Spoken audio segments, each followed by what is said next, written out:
Transparency is key. It's what I've always said. It's what I live by. So, this project is for my part-time as a streamer. Just a bunch of Pokemon stuff, but that's the way things go. You gotta follow what you're doing at the time. So this is parts for a Love Ball, 3D printed opening Love Ball. Now, the biggest thing is, especially when it's this cold, as we did, warm up your paints, guys. Warm up your paints. Don't keep them like in, the in the heater too long. Also, we're using 3D printed parts, so we got to be careful with our heat.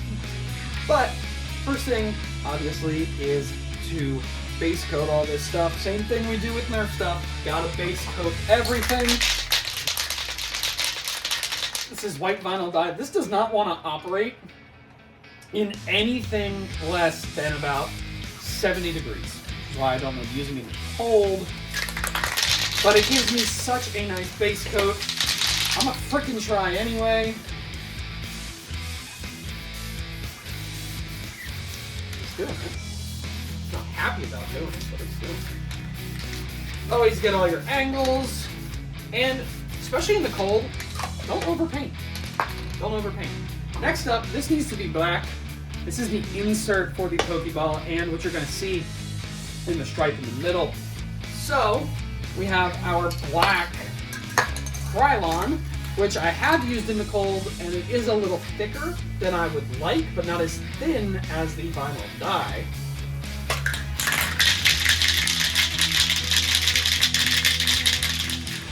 Okay, there we go.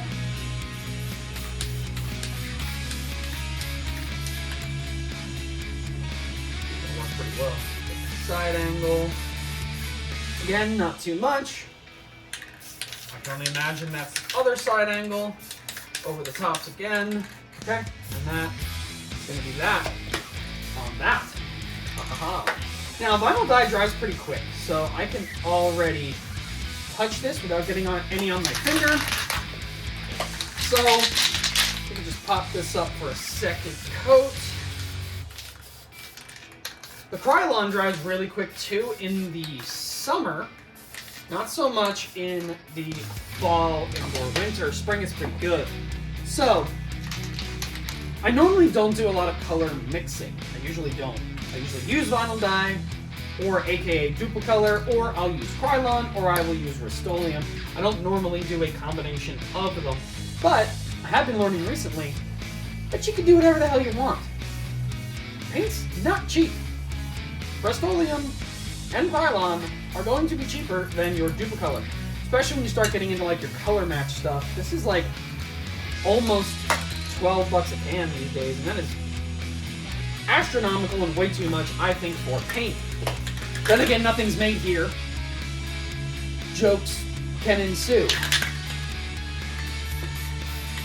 Only some people fucking understood that shit. It's fine. It's totally fine. But I can see this Krylon is mostly dry, so I will do my second coat on the interior. And that is honestly really it while it is drying.